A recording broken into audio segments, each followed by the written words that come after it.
Boa noite a todos. Desculpa. Que a paz e as bênçãos do Senhor continuem em nossos corações hoje, agora e sempre, com a graça de Deus. Nós sempre iniciamos um trabalho doutrinário, primeiramente chamando a atenção dos companheiros da importância desse momento que nós estamos participando. É muito importante para nós, cada vez, todas as vezes, em qualquer lugar onde nos reunirmos em nome de Jesus, buscarmos ter alegria, esperança e confiança em nossos corações, independente de problemas ou de dificuldades que porventura estejamos enfrentando. Por que essa alegria, por que essa esperança e por que essa confiança? É só recordarmos as próprias palavras de Jesus: onde dois ou mais estiverem em meu nome, aí também eu estarei. E temos certeza que mais de dois se juntam a nós em nome de Jesus, e nunca será demais nós pararmos e nos perguntarmos: o que é que eles vêm fazer aqui? O que é que eles estão fazendo aqui? Primeiramente, não vem aqui para aprender conosco, mas sim para atender às nossas necessidades, estejamos nós encarnados ou desencarnados. Qual deve ser a nossa postura nesses encontros? Como deve ser o nosso comportamento?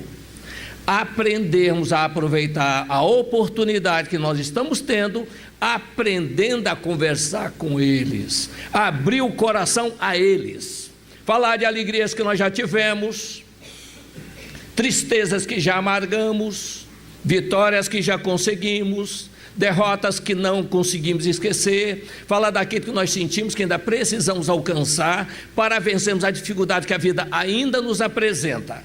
Porque dentro das possibilidades que esses nossos irmãos já possuem, e dentro dos esforços que todos nós devemos estar fazendo para merecer a assistência deles, temos certeza de uma coisa: são eles que em nome de Jesus poderão depositar um bálsamo nas feridas que todos nós ainda carregamos na alma, tanto os encarnados quanto os desencarnados. E até porque, a bem da verdade, deveria ser sempre pela presença deles que nos reuníssemos, no corpo ou fora do corpo.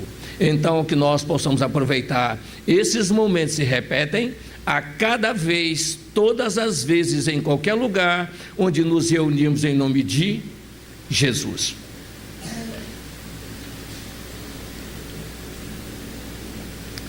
Nós separamos a leitura de preparação de ambiente, porque dentro do tema que nós trouxemos, nós vamos precisar do apoio dela. Aliás, não é a primeira vez que isso acontece. Por que isso? É a primeira vez que nós estamos apresentando esse estudo sobre essa ótica.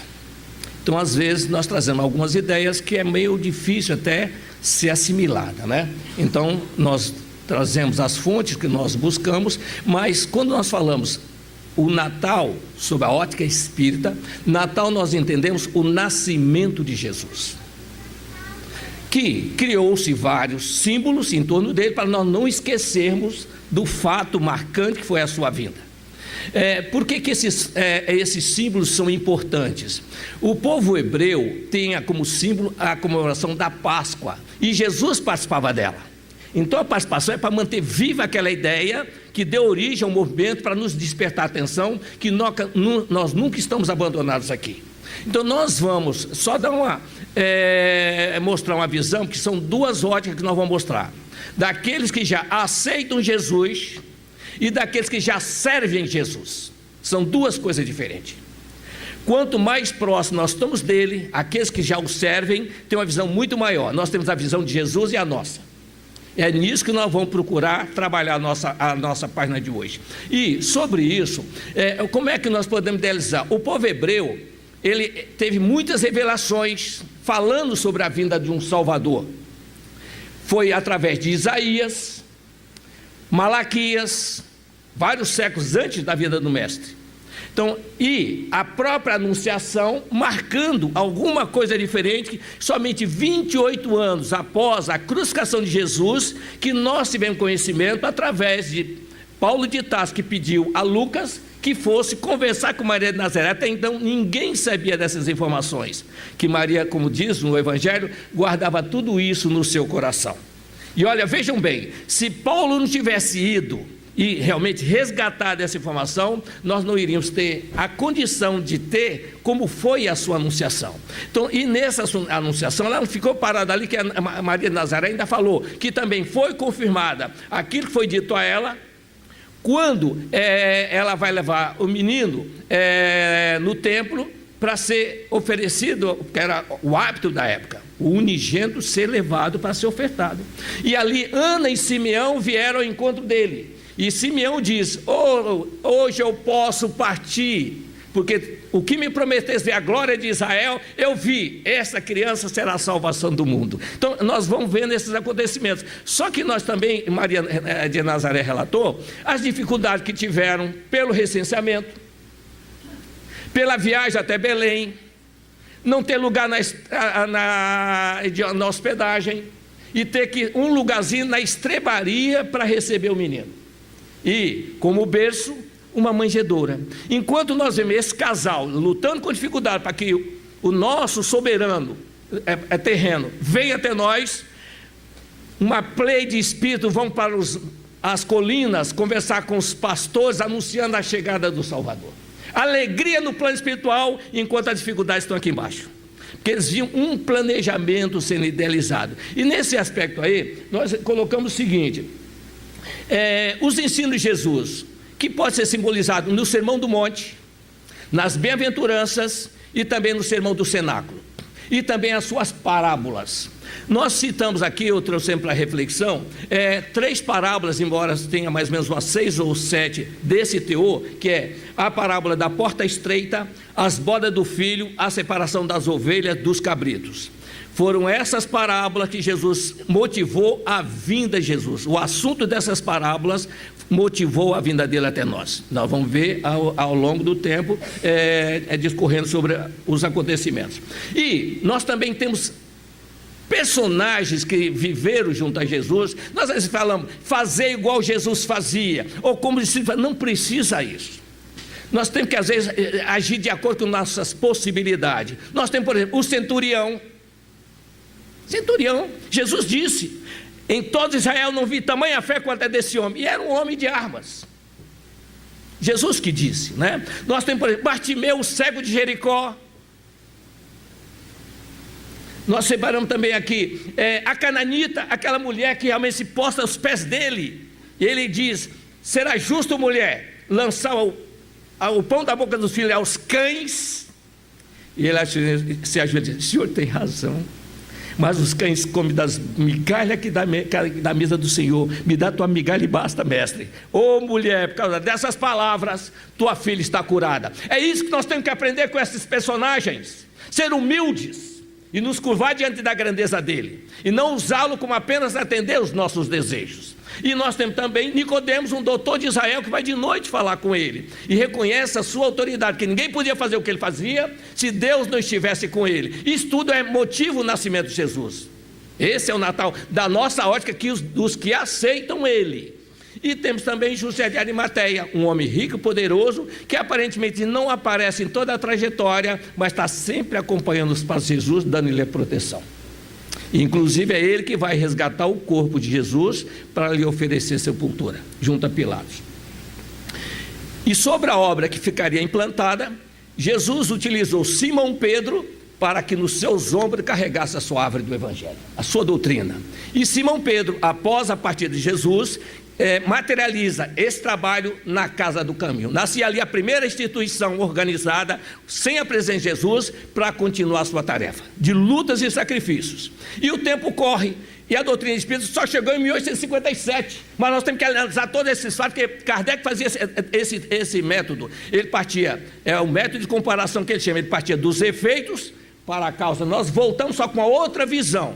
Agora, tem uma visão para nós que ela é marcante também, ainda volta a falar, dos que aceitam a presença e a tarefa de Jesus. É quando no livro Brasil, Coração do Mundo, para todo o Evangelho, o nosso irmão Humberto de Campos diz o seguinte: quando prestes a findar o primeiro reinado, Ismael, reunindo os seus cooperadores, dá a seguinte mensagem a ele: irmãos, o século que passa vai ser assinalado pelo advento do Consolador à face da terra. Nesses 100 anos se efetuarão os grandes movimentos preparatórios dos outros 100 anos que haverão de vir. Nós temos que aprender a estudar. São 4 verbos que nós temos que chamar a atenção: aprender, compreender, aceitar e fazer. Nós aprendemos por repetição, compreendemos por comparação, aceitamos por convicção e fazemos por determinação. Nunca é demais repetir isso. Agora, como nós aplicamos esses verbos? Quando eu leio um texto, eu estou aprendendo. Quando eu estudo os textos, eu estou compreendendo. A compreensão amplia meu entendimento, eu posso aceitar ou não. Então, quando fala aqui, prestes a findar o primeiro reinado começou em 1822, terminou em 1827, com a proclamação da República e a abdicação de Pedro I. Esse é o primeiro reinado. E em 1831 reencarnava Dr. Bezerra de Menezes para dar sequência no trabalho antes do surgimento da doutrina. Então nós podemos imaginar essa reunião de Ismael entre o ano 1827 e 1829, ao findar. Dividir esse período de 9 anos na metade, a metade do segundo ciclo, que é ao findar. Porque os espíritos têm uma técnica. Ao iniciar-se, a metade do primeiro período, em meados é no meio dele, ao findar, é na metade do final. É assim que a gente vai compreendendo, não precisa colocar as datas para nós, não. Isso é estudar e tentar compreender. Então, nesse aspecto aí, Dr. Bezerra nasceu em 1831, agosto de 31. Ele foi concebido em finalzinho de novembro. Olha só, de 1830. Então 29 está ali perto, um ano de preparação lá em cima para vir aqui. É uma ideia mas bastante lógica, não é isso? Não pode ser antes disso, nem muito próximo disso, que ele teria um tempo também para ser preparado. Então, nesse aspecto aí, Dr. Bezerra de Menezes agora recentemente diz, em 2010, que Jesus autorizou a Ismael a dizer que em 50 anos seria a nossa população toda trocada, porque nós estamos chegando no final do período, onde nós passaremos de mundo de provas e expiações para o mundo de regeneração. Surgiu uma ideia aí de transição planetária, que nada mais é do que a porta estreita. Só muda o título, mas o objetivo é o mesmo. É a mesma coisa, apenas muda realmente a teórica, né? Bom, nós tivemos aí, só para ter a importância do símbolo, o presépio, foi Francisco de Assis que trouxe. A árvore do Natal, Martinho Lutero, que era Paulo de Tarso, Francisco de Assis era João Evangelista. Nós tivemos as músicas também que foram trazidas, que é aquela música Noite Feliz em 1818. E Papai Noel, uns presentes que os Reis Magos deram, em 1820. Aí já entrou um pouquinho de comércio, mas não faz diferença nenhuma. É um momento que nós, às vezes, trazemos para as pessoas um sentimento mais puro, mais harmonioso, que o que prevalece é a intenção. Então, aí nós temos, de certa maneira, a maneira de ver o Natal Jesus nessa confraternização que nós fazemos entre nós. Só que o verdadeiro sentido da vinda de Jesus foi decidido há mais ou menos 20 a 30 mil anos atrás. A vinda de Jesus foi decidida por ele há mais ou menos 20 a 30 mil anos atrás. E como é que nós podemos entender isso? Dentro da própria doutrina. Porque nós não podemos fazer nenhuma concepção pessoal, porque não temos essa condição. E mesmo se fosse uma revelação de Espírito, não, nós estamos falando o que está escrito para nós, né? E aí que nós vemos o que é o entendimento. Para iniciar, nós devemos lembrar que Emmanuel, quando escreve o livro A Caminho da Luz, ele fala daquela comunidade de espíritos puros e eleitos pelo Senhor Supremo do Universo, em cujas mãos estão as diretrizes das nossas vidas planetárias. E que ele diz também que Jesus é um desses membros divinos dessa comunidade. E ele próprio diz, e ao que nos é dado saber, os governantes planetários só se reuniram nas proximidades da Terra por 2 vezes apenas no curso dos milênios conhecidos. A primeira, quando o nosso orbe terrestre desprendia da nebulosa solar. E a segunda, quando se decidia a vinda de Jesus à face do planeta, ou seja, marcou a data dele vir. Ele havia decidido há 20, 30 mil anos atrás, mas foi há 2 mil anos mais ou menos que decidiu a vinda dele aqui para nós. Há 2 mil anos atrás. E por que essa demora? Nós vamos primeiramente verificar o seguinte, o que representa Jesus vindo até nós? Como é que nós podemos fazer? Comparando os elementos que nós trazemos. No livro A Gênese de Kardec, ele diz para nós o seguinte, quando em um mundo os espíritos realizam a soma de progresso que o estado desse mundo comporta, deixam-no para encarnar em outro mais adiantado, onde adquirem novos conhecimentos e assim por diante, até que, não lhe sendo mais de proveito alguma reencarnação em corpos materiais, passam a viver exclusivamente da vida espiritual, em a qual continua a progredir, mas noutro sentido e por outros meios. Isso está na nossa doutrina. Ou seja, depois que nós completamos todas as tarefas necessárias para nossos aprendizados no mundo de reencarnação, não tem mais reencarnação para nós em corpos materiais. Jesus explicou isso aos saduceus, quando falou da ressurreição. Quando ele diz, na ressurreição não se casam nem se dão em casamento, são como os anjos do céu. Ou seja, nós chegamos na condição angelical. A condição angelical não é necessário mais retornar ao planeta, voltar ao planeta. E aí, para termos uma ideia sobre isso, o próprio Dr. Bezerra Menezes, quando foi convidado a ascender um plano mais elevado, ele recusou porque ele não precisava estar ligado ao planeta, que assume outras tarefas diferentes. No livro Chico de Francisco, nós temos uma informação que o Estevão pediu a Emmanuel para deixar o trabalho de ditado ao Chico Xavier que ele estava fazendo e atender na Segunda Grande Guerra Mundial alguns amigos dele que estavam na Europa. Porque ele não poderia ir na condição angelical que ele está. E mandou Ismael para cuidar desses amigos. E Ismael deixou outra pessoa no lugar dele, que o autor coloca Natanael. Ora, Natanael ficou encarregado. E o autor, quando escreve, ele diz que Natanael seria esse espírito, para assumir tão grande importância na tarefa que Emmanuel realizava. Nós podemos perguntar também diferente. Que amigos são esses de Estevão para tirar Emmanuel da tarefa dele, quando poderia mandar o Natanael para fazer o trabalho. Cada um tem sua função, mas eles é que decidem, nós só temos que aprender com eles. Nós não temos que julgar o que eles fazem, apenas tentar entender por que fazem. Essa é a nossa tarefa. Um dia nós também vamos poder mandar. Por que nós vamos poder mandar? Porque Jesus é que disse, um dia vocês vão poder fazer o que eu faço e muito mais. E quando Jesus chega ao planeta, ele diz, eu venho dos céus, não para fazer a minha vontade, mas sim fazer a vontade daquele que me enviou. E a vontade daquele que me enviou é de que eu não perca nenhum daqueles que ele me confiou. Ou seja, ele não quer perder nenhum de nós. O desejo de Jesus é que nenhuma das suas ovelhas se percam. Esse é o desejo dele. Só que nós temos que parar para raciocinar como é que isso pode ser realizado. E nós vamos lançar 3 perguntas para a nossa reflexão. Qual o limite do amor de Jesus por todos nós? Não tem limite. É ilimitado o amor dele por nós? Não tem limite.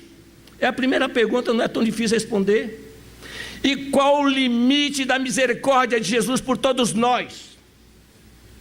Poderíamos também responder, ilimitada, não é isso? Não. Vai até o limite que ele não possa transgredir a lei. Que se ele transgredir, já não é mais misericórdia. E ele diz que ele não veio derrogar a lei. Então tem limite. E a principal, qual o limite da vontade de Jesus sobre nós?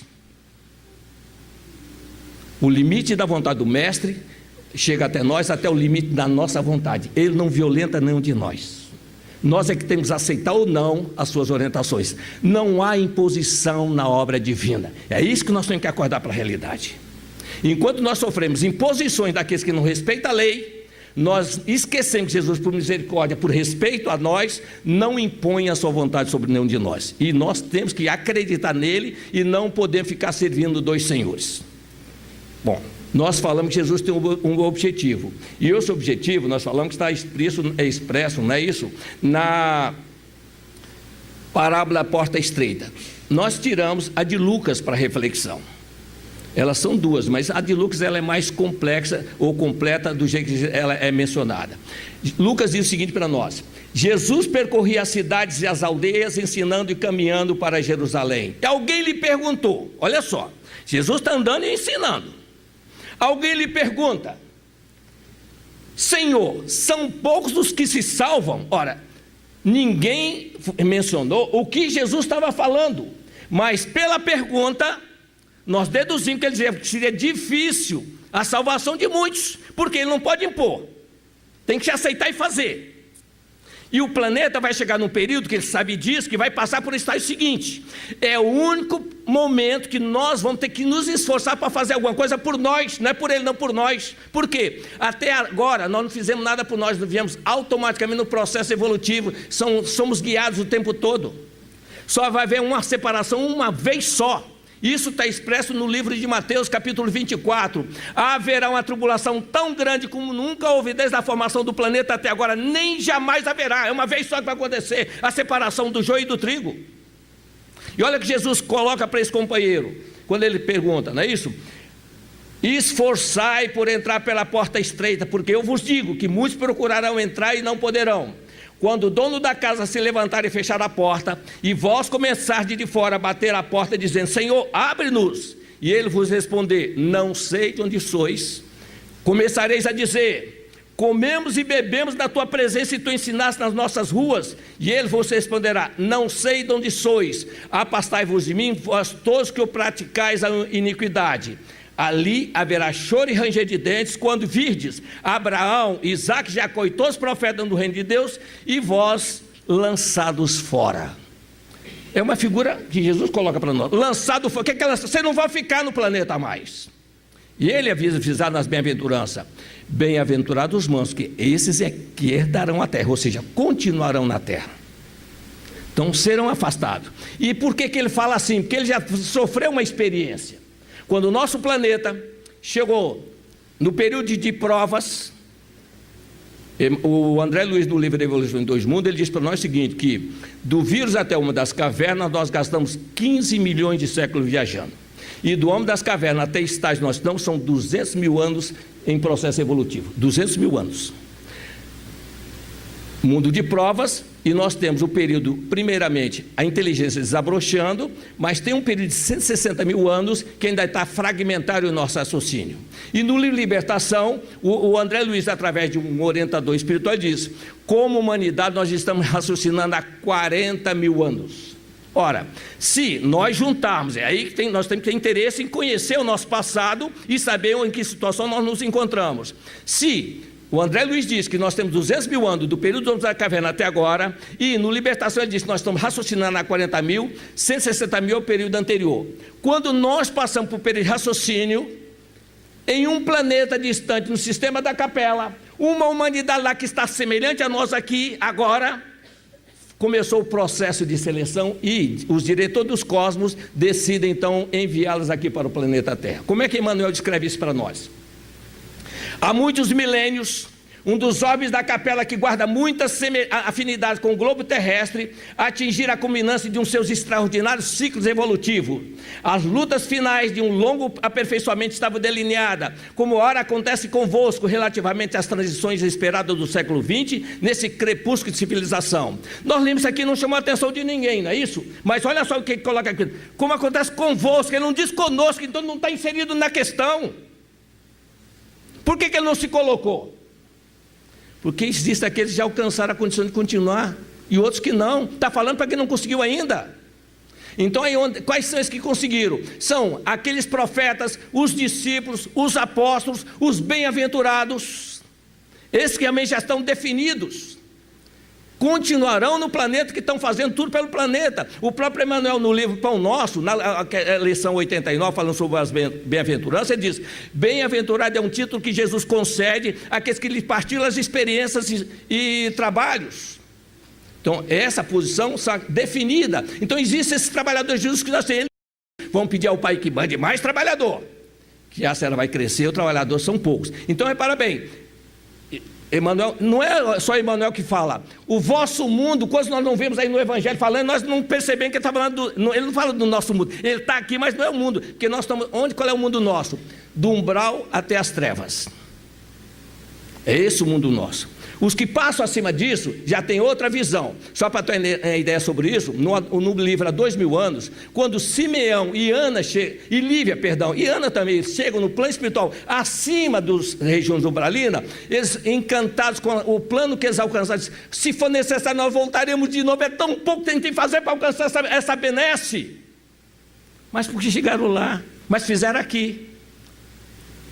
E nós ainda não acordamos para essa necessidade. Ele continua dizendo para nós: alguns milhões de espíritos Rebeldes lá existiam no caminho da evolução geral, dificultando a consolidação das penosas conquistas daqueles povos. Mas uma ação de saneamento geral os alijaria daquela humanidade que fizera jus à concórdia perpétua para a edificação dos seus elevados trabalhos. As grandes comunidades diretoras espirituais do cosmos deliberam então localizar aquelas entidades que se tornaram pertinazes no crime aqui na Terra, onde aprenderiam a realizar na dor e nos trabalhos penosos do seu ambiente as grandes conquistas do coração, impulsionando simultaneamente o progresso dos seus irmãos inferiores. Repara bem, tá? Os irmãos chegaram aqui há mais ou menos 25, 30 mil anos atrás.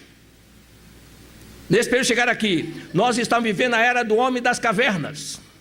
Eles lá com a inteligência que nós alcançamos até agora aqui, conhecimento, esse corpo que nós temos, só que eles teriam que mergulhar nos corpos dos antropóides, dos símios, dos macacos, dos orangotangos, para fazer a mudança com a sua potência mental, da mudança das suas células que formam o nosso corpo.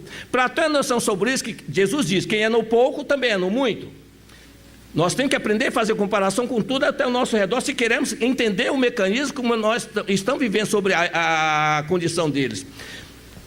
Nós já ouvimos falar de Joana d'Arc. Perguntaram, no próprio livro Chico de Francisco, Joana d'Arc, se não guerreira, porque ela foi tornada santa. E o Chico disse que Emmanuel explicou o seguinte, que quando Jesus começou a enviar os grandes espíritos para a reencarnação na Terra, se preparava, antes que eles pudessem nascer, tinha que preparar um óvulo que suportasse a vibração desses grandes espíritos. Não é qualquer óvulo que suporta. Então o que foi necessário?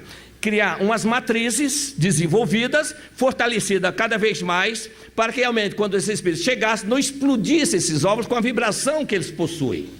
Só que quando as forças contrárias ao bem souberam desse planejamento e tentaram invadir a França para acabar com essa preparação, e estavam vencendo a guerra dos 100 anos que nós conhecemos. Nós vemos as coisas e não sabemos porquê, mas a doutrina traz explicação para nós. Então um apóstolo Jesus, querendo colaborar na obra, que ele tinha uma dívida de gratidão com o mestre, ele pediu que ele gostaria de mergulhar e tentar impedir essa investida. E ele mergulha, só que na figura de uma jovenzinha, mas assistida pelo alto, ele consegue ressaçar aqueles invasores. E o planejamento de Jesus tem a sua sequência, e surge os países das luzes. Então, raciocinando por comparação, esses irmãos que vieram de lá, nos corpos daqueles homens das cavernas, como é que suportaria a vibração que eles trazem, que nós não perdemos nada? O próprio Emmanuel diz que não deve chocar a nossa imaginação, e espírito de grande envergadura mergulhar nesses corpos deficientes. Ele diz o seguinte, por comparação, uma pepita de ouro não perde o seu valor se estiver encerrada num jarro de barro. Ela continua sendo ouro, assim somos nós também. Não importa a minha vestimenta, eu sou o que eu sou, o que eu conquistei. Nunca perderemos essa condição, não há retrocesso para nós. O que às vezes existe é falta de direção dos nossos passos. Então nesse aspecto aí, e ele coloca aqui para nós, onde é que está a vinda dele?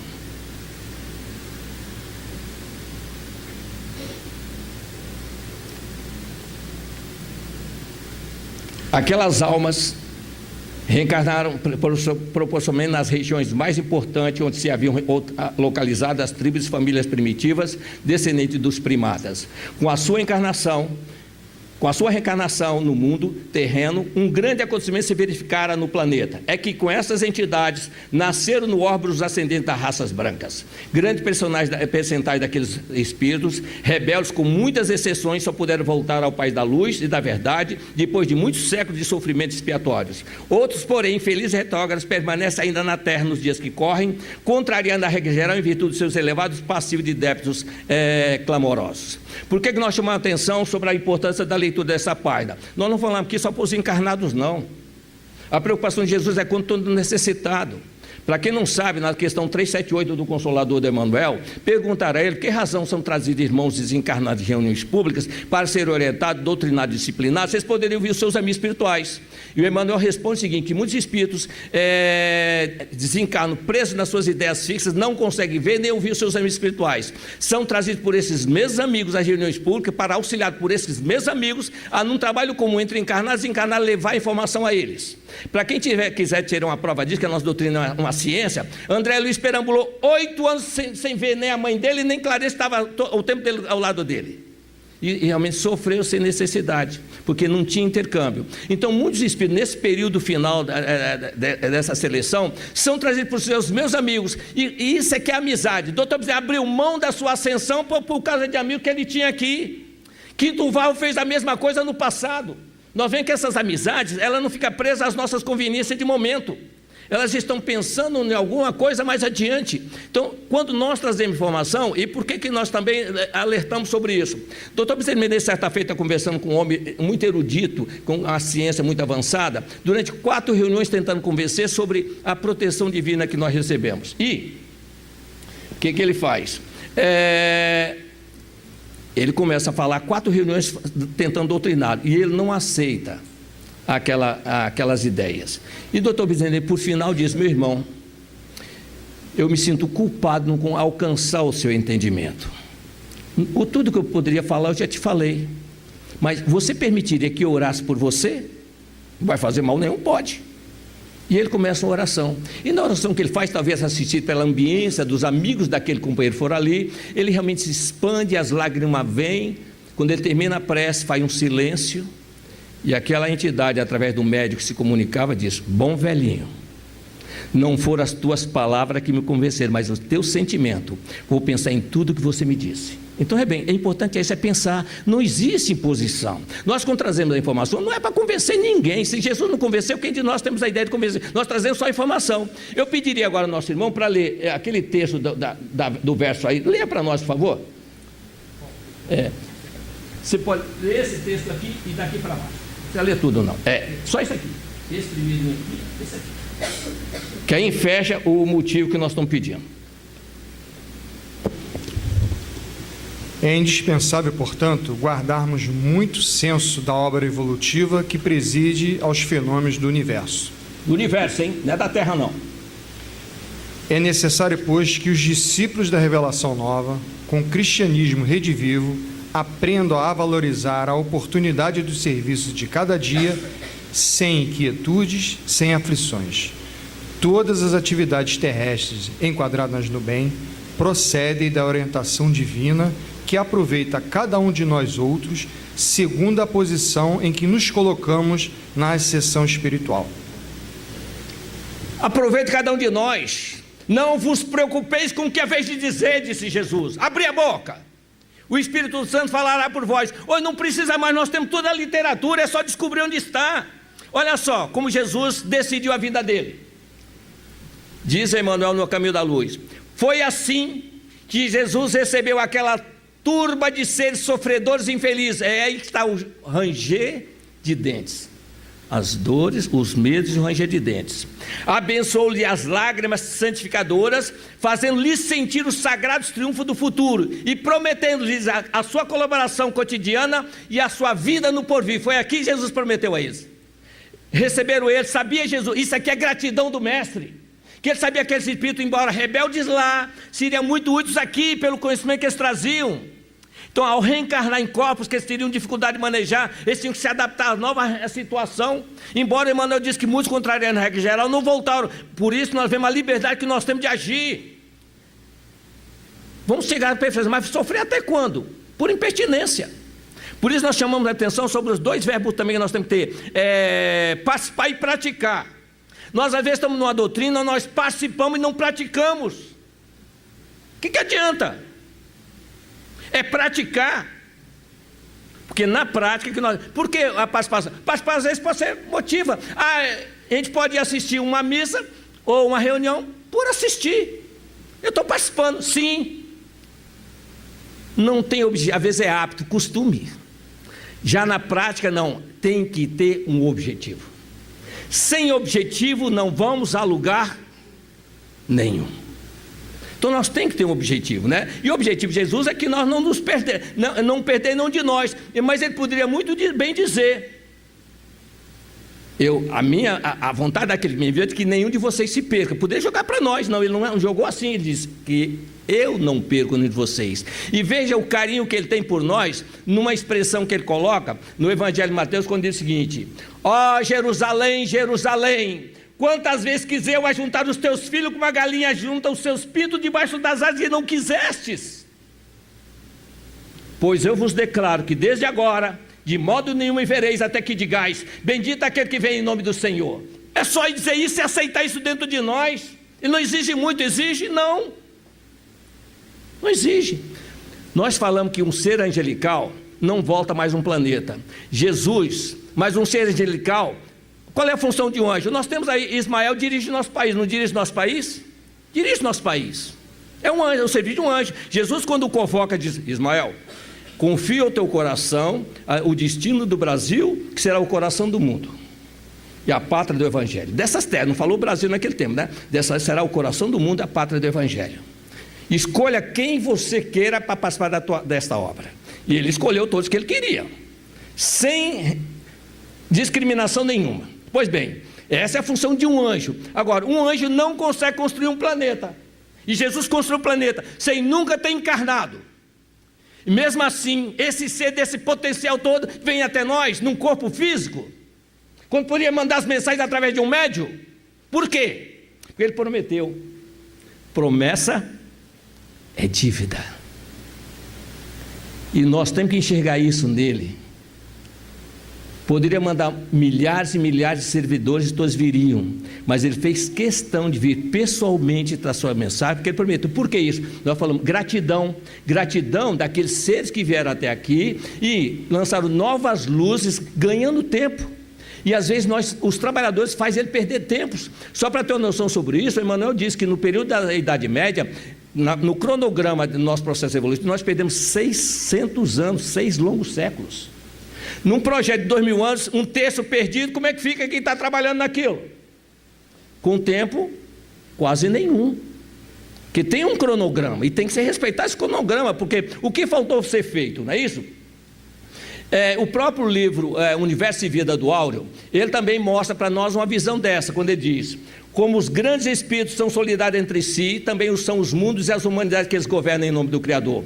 Quando Sírius atingiu a posição do sistema de orbes regenerado, muitos espíritos orgulhosos e rebeldes que lá habitavam foram transferidos para a capela. Então olha só, ele está falando que de Sírius transferiu um grupo de espíritos para a capela,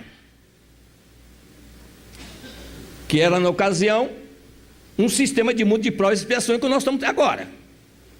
No transcurso dos milênios, esses degredados já redimidos regressando sua maioria aos seus celestes pagos, ou se incorporaram às coletividades capelinas. Houve, porém, numerosa entidade de poderosa inteligência, mas de renitente coração, que não apenas perseveraram em sua rebeldia, mas lideraram além disso legiões de translocados seguidores de suas incontinências. Esses os espíritos que indesejáveis em capela, quando aquele sistema alcançou o estado de obra de regeneração, foram banidos para a terra, onde a magnete do Cristo os recebeu. Quer dizer, vai passando de planeta em planeta e não mudam.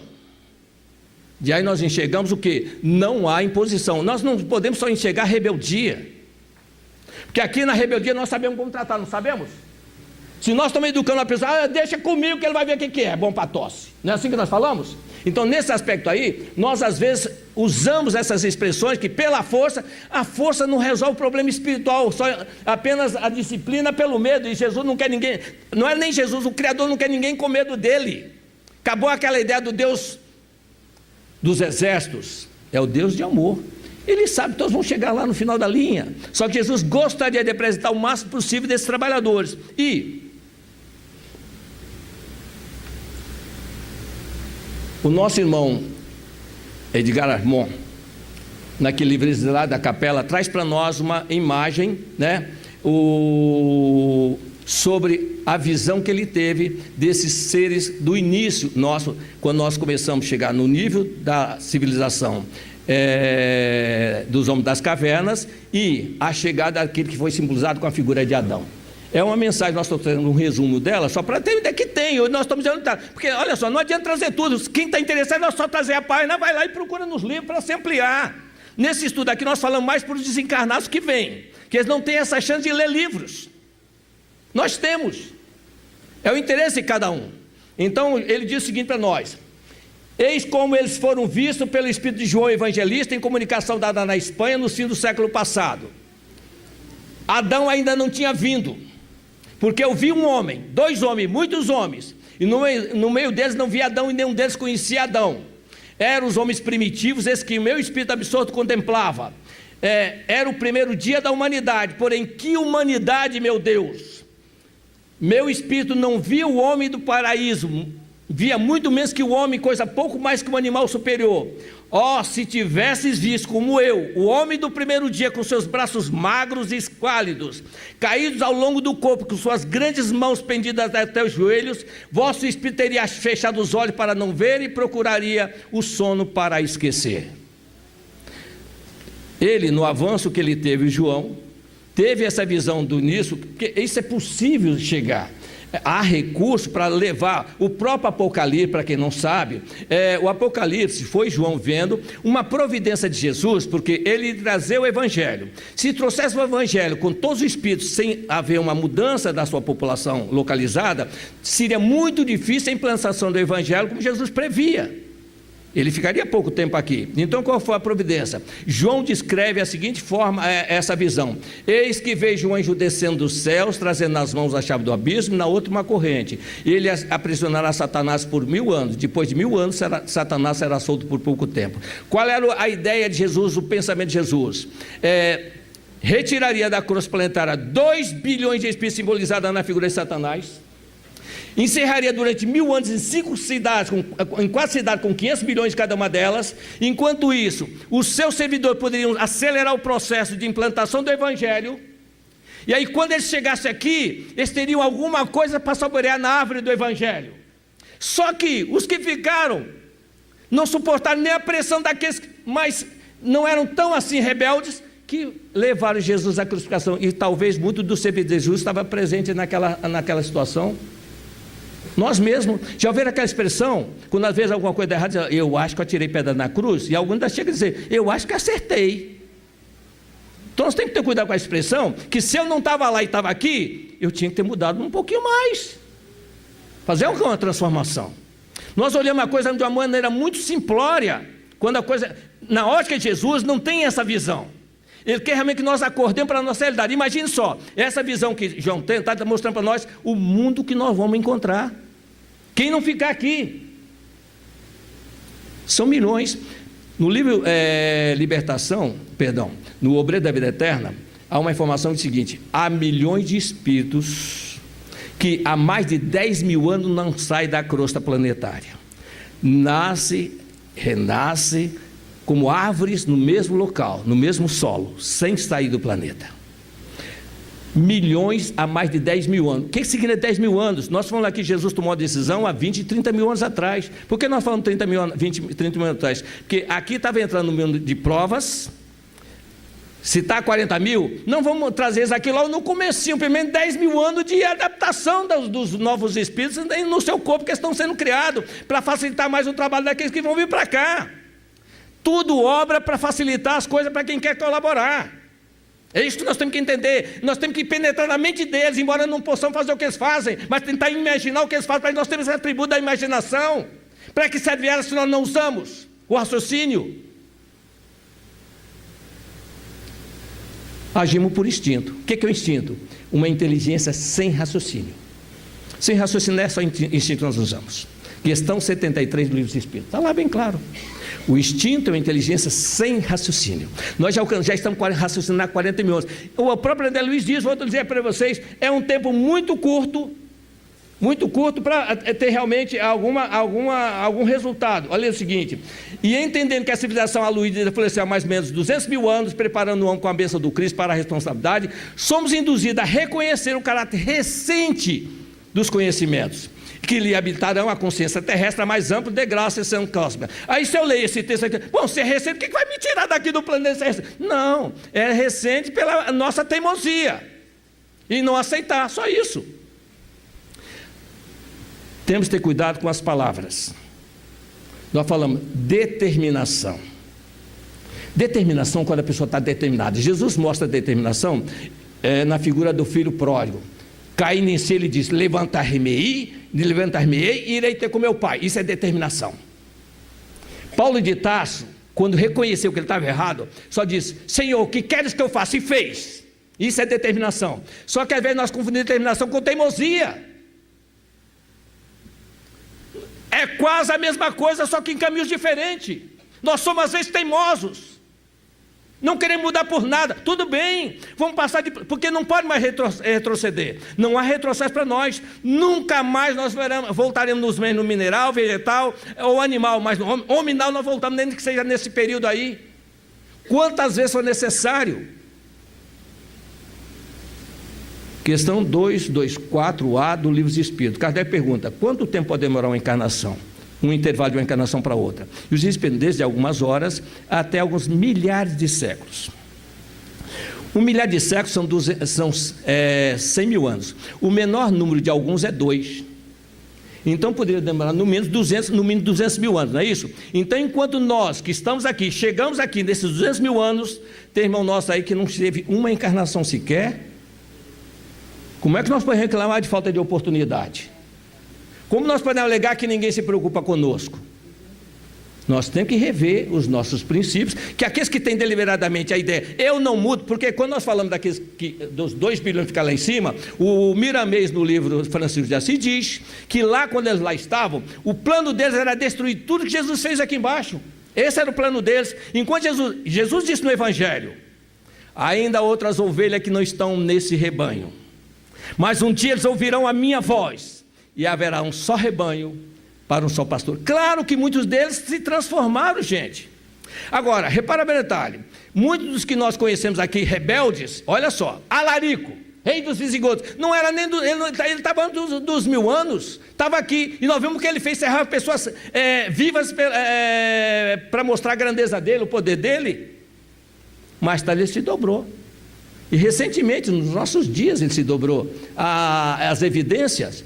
Quando o André Luiz chega aqui embaixo, nas regiões das trevas, ele vai ter um contato com o Gregório. Gregório diz o seguinte, quando fala que a mãe dele, Matilde, está preocupada com ele, ela habita um plano elevado, e ele lá embaixo. Ele diz: Druso, Gúbio, por que você veio aqui me oferecer? Diz: Matilde te ama muito, quer de novo, o Gregório, receber no seu colo como mãe, fazer você voltar ao seu processo de elevação. Está muito enganado, nossos caminhos estão separados, ela serve ao cordeiro, eu sirvo às dragões. Então ele tem consciência do que está acontecendo, não é uma pessoa ignorante. E se não fôssemos nós, quem é que iria aplicar as penas nesses que erram continuamente? Jesus deixou um convite para nós, que nós temos que aprender a aceitá-lo. Vinde a mim todos vós que estáis cansados e sobrecarregados, que eu vos aliviarei. Aprendei de mim que sou brando e humilde de coração, e encontrarei alento para a vossa dor, pois o meu fardo é leve e o meu jugo é suave. Aí nós começamos a perceber o seguinte: se nós queremos começar comemorar um Natal dentro da ótica de Jesus, nós temos que mudar a nossa visão do que nós temos do Natal. Embora aceitando o mestre como nosso mestre, nosso governante planetário, o que nós fazemos às vezes? Eu não vou lá porque fulano está lá. Esquece que ele diz: reconciliar o mais depressa possível com o teu adversário. Por que Jesus disse isso? Se eu tiver um adversário e tiver que conciliar com ele, ninguém sai daqui. Quando Jesus não sai daqui, não é do planeta não, desse estágio, porque os capelinos saíram, e ele diz que não vai ficar também. Ele está dizendo que vai ficar. Então entender como é que vai ser a situação. Nós vamos continuar no mesmo estágio para outro mundo, não é ficar aqui no planeta. Senão, não, então eu vou ser rebelde, então eu não vou sair, ninguém me tirar daqui. Não é assim. Nós não ficaríamos no novo estágio. Qual é esse novo estágio de regeneração? É realmente acabar com as regiões do umbral grosso, acabar com toda essa violência que tem em torno de nós, aqui nas trevas, aqui embaixo. Isso vai acabar tudo. E esse trabalho aí não é tão simples quanto parece, porque tem que fazer uma grande reformulação. Já começaram elas. O nosso Ismael colocou que começava ali. E nós vemos que em 1927 começava a obra de Emmanuel aqui no planeta. Em 31 ele convocava Chico Xavier. Em 27 o Chico já estava participando dos trabalhos mediúnicos, para se preparar para o trabalho que tinha que fazer. Nós começamos a enxergar isso daí. Mais no ano não, mas gente, o importante é as circunstâncias estão correndo. E o que eu estou fazendo com esse tempo que nós temos? Tem que fazer alguma coisa. Não é só realmente ficar esperando. Enquanto nós estivermos esperando realmente as bênçãos sem nos esforçarmos, nós estaremos perdendo tempo e dando trabalho para aqueles que nos amam, e preocupação para eles também. Nesse aspecto aí, Quem quiser, eu não trouxe aqui, mas pode dar uma olhadinha para nós no livro Evolução em Dois Mundos, quando o André Luiz fala sobre palavra e responsabilidade. Me chocou quando eu li a primeira vez, mas depois você aceita, você vê que é natural. Ele disse que nós, chega um momento, nesse período nós estamos aqui nos 40 mil anos, os prepósitos de Deus começam a soltar as nossas mãos para nós podermos caminhar com os nossos passos rumo ao nosso destino glorioso. Alguns ficam tontos diante da grandeza do universo, até que chega um instante que nós começamos a perceber que perante Deus, nosso Criador e nosso Pai, estamos entregues a nós mesmos. Nasce aí o princípio da responsabilidade. Não nasce a responsabilidade, nasce o princípio da responsabilidade. Então, nós não somos adornos da criação, como diz o Caldeirado no livro No Mundo Maior. Não existe protecionismo na obra divina. Nós temos que aprender isso. Mas nós só confiamos nisso, porque foi criado isso na Idade Média para nós. As promessas, as indulgências, isso tudo atrasou em muito a nossa marcha. Nós ficamos confiando nessas coisas, sendo que nós é que temos que mudar. Não é o planeta nem aqueles que o dirigem. Somos nós que temos que mudar. Aí sim nós estamos começando a valorizar a vinda do Senhor, programada há 30 anos atrás. Nós tivemos alguns professores que vieram de um planeta adiantado, sem o conhecimento moral, mas o conhecimento científico, e para sair daqui eles tiveram que mudar o seu comportamento e nos auxiliaram. Acelera o nosso processo. Mas quando de nós viemos de capela, quem pode dizer que a garantia que aqui não tem alguns capelinos? Nós falamos tanto em ETs, não é isso? O que são os ETs? São aqueles que vieram de lá para cá. Estão aqui conosco, não tem esse negócio de ET não. Gente, acabou essas limitações que nós criamos. É o universo que fala, não é isso? Nesse aspecto, o que João colocou para nós, quando ele vê o homem do paraíso. Ouçamos agora, diz o nosso companheiro Edgar Mona, é isso? Ouçamos agora novamente o evangelista descrever esse acontecimento numa visão retrospectiva. Ele agora vai ver a chegada dos capelinos. Ele diz: de onde vieram esses homens novos no meio dos homens? A terra não lhes deu nascimento, porque eles nasceram antes de ela ser fecunda. No meio dos homens antigos da terra, descobrem homens novos. De onde vieram esses homens que nasceram antes da fecundidade da terra? Os homens novos que descobrem entre os homens antigos da terra, vêm a ela em cumprimento de uma lei e uma sentença divina. Ele está falando dos capelinos aqui. São as confirmações, aí que Kardec diz, nós temos que ver a concordância doutrinária. Concordância doutrinária são essas informações que umas estão alinhadas com as outras. Às vezes de uma forma diferente, mas para ampliar a nossa compreensão. Eu desse jeito eu não aceito, mas talvez desse jeito eu consiga aceitar. Muita gente confunde conhecimento com inteligência. Isso é um grande erro. O que é conhecimento? Soma de informações que nós carregamos dentro de nós. E o que é inteligência? O uso que eu faço desse conhecimento, dentro daquilo que eu acredito. Quantos caminhos nós procuramos? E só tem um para nós. Eu sou o caminho, a verdade e a vida. Ninguém não tem privilegiado. Ninguém irá ao Pai se não for por mim. Jesus contou, nós falamos aqui, a parábola das ovelhas e cabritos separados pelos pastores. Lembra disso? Quando ele diz: ponho-se à direita eleitos do meu Pai, pois quando eu tive fome, me deste de comer. Tive sede, me deste de beber. Tive preso e fosse me visitar, tive doente e me socorreste, tive nu e me vestistes. Alegrai-vos, entrai no seu reino. E a esses que foram promovidos, que nós chamamos da parábola das virtudes, eles não estavam cobrando nada, nem esperando nada. Ele diz: mas Senhor, quando foi que nós te vimos com fome, com sede, com frio, nu e prisioneiro? Não sabe.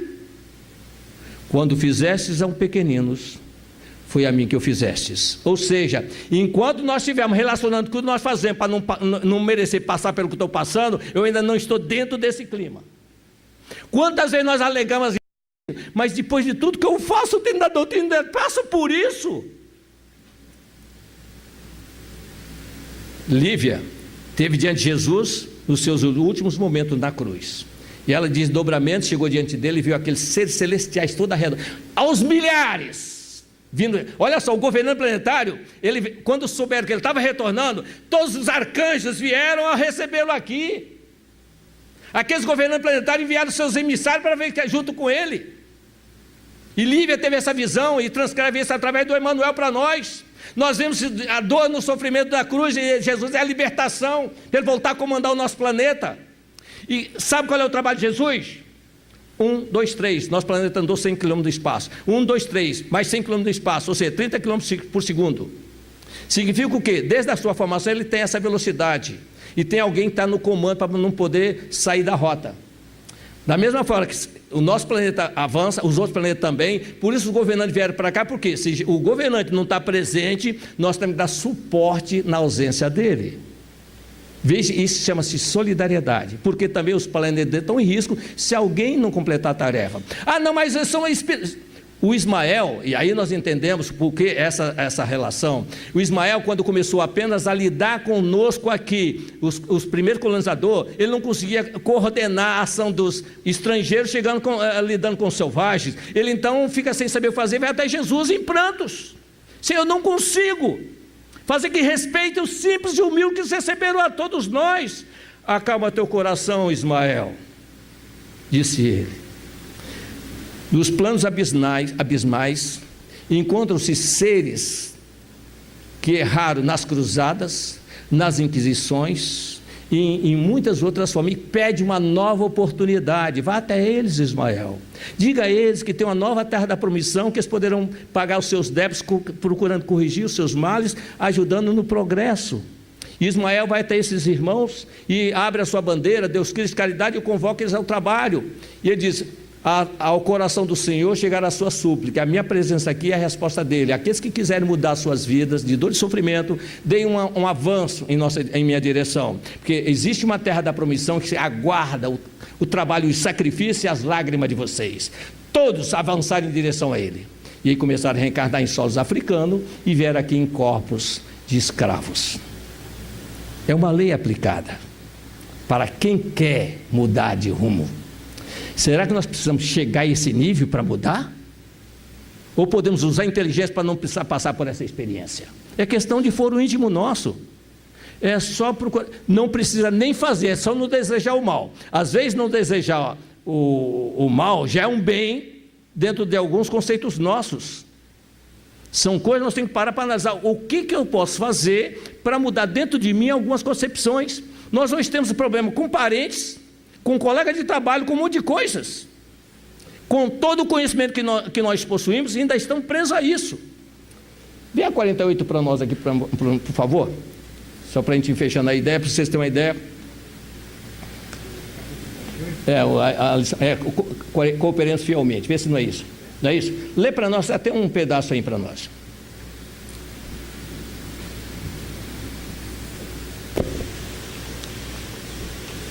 Cooperemos fielmente, pois somos cooperadores de Deus. Paulo, primeira carta aos Coríntios, capítulo 3, versículo 9. O Pai é o supremo criador da vida, mas o homem pode ser fiel cooperador dele. Deus visita a criatura pela própria criatura. Almas cerradas sobre si mesma declarar-se-ão incapazes de serviços nobres, afirmar-se-ão empobrecidas ou incompetentes.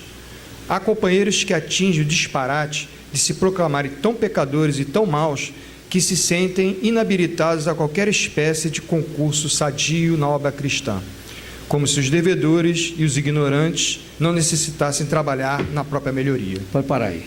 48. Lê de novo quantas vezes for necessário. Atente a assimilar o que eu posso fazer. Somos convidados para vir participar de um trabalho de um centro, não é isso? A comunidade trabalhar, oferecendo os concursos. Ah, não, quem sou eu para fazer? Gente, nós estamos tendo oportunidade, não é trabalho não. Quando eu estou desempregado, fico rezando a Deus para aparecer um serviço, não é assim? O serviço aparece e nós viramos as costas para eles. Segundo o Dr. Bezerra Menezes, em 2060 haverá grande finalização dessa transformação. São 43 anos. Parece pouco tempo, mas não é não. Vou colocar para os nossos irmãos apenas por reflexão. O que é uma mudança de comportamento? Real, verdadeira. No livro No Mundo Maior, a Cipriana vem socorrer um homem que está em cima de uma cama, sugados as suas energias por um verdugo que ele matou há 20 anos atrás, é o Camilo. O Camilo com um ódio tremendo contra o Pedro, que o matou por causa de uma indenização trabalhista. Ele queria a indenização, o Camilo dizia que não podia, não tinha que pagar nada, porque ele era da família, não é, ele matou, tirou o dinheiro que ele achava que era justo, e o Camilo passou a persegui-lo. 20 anos mais tarde, o Pedro, que construiu uma família com 5 pessoas, e agora arrependido, com remorso, ele abriu brecha para o Camilo se infiltrar na mente dele e começar a sugar as energias. Ele agora está em cima de uma cama, definhando cada dia que passa.